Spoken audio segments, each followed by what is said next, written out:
శ్రీజ, ప్రియా ఆనర్స్గా ఉన్నప్పుడు ఎలా ఎంజాయ్ చేశారో ఇప్పుడు టెనెంట్స్ అయ్యాక కూడా అలానే ఎంజాయ్ చేస్తున్నారు. Same mind set, same attitude. శ్రీజకి గిన్నెలు కడిగే టాస్క్ ఇచ్చారు. ఇంట్లో ఒక్క గిన్నె కడగలే, ఇక్కడ ఇంత పనా అని చిరాకు పడుతూ, మీరు స్పూన్స్ నాకు వేయద్దు, అలా అన్ని గిన్నెలు చేస్తే నేను కడగను అంటూ కస్సు బుస్సుమంటుంది. దర్జాగా ఆనర్స్గా ఉన్నప్పుడు బాగానే ఎంజాయ్ చేసింది. ఇప్పుడు ఈ మాత్రం పనికి మొదటి రోజే ఇంత చిరాక. ఆ పక్కన ప్రియకి బాత్రూమ్ కడిగే టాస్క్ ఇచ్చారు. బాత్రూమ్ ఎలా కడగాలి? ఏదో లిక్విడ్ ఉంటుందిగా, అది ఫ్లోర్ మీద వేయాలా లేక వాటర్లో మిక్స్ చేసి వేయాలా అని క్వశ్చన్ల మీద క్వశ్చన్లు.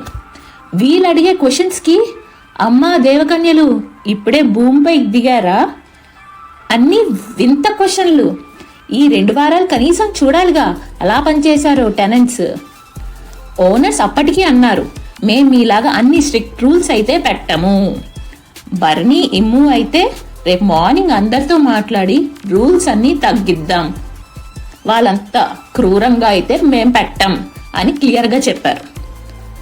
కామనర్స్ టెనెంట్స్ అయినా కూడా ఇంకా హౌస్లోనే ఓనర్స్లా కూర్చున్నారు హ్యాపీగా. ప్రియా అప్పటికీ అన్నది, శ్రీజ వాళ్ళు పొమ్మనకు ముందే మనం పోదాం అవుట్ హౌస్కి, వాళ్ళ చేత ఎందుకు చెప్పించుకోవడం. కానీ శ్రీజకి ఓవర్ యాటిట్యూడ్ ఇంకా తగ్గలేదు. ప్రియా అంత చెప్పాక కూడా అసలు కదలలేదు. మరిన్ని బిగ్ బాస్ అప్డేట్స్ కోసం డ్రామా డీకోడ్ ఛానల్ని సబ్స్క్రైబ్ చేయండి.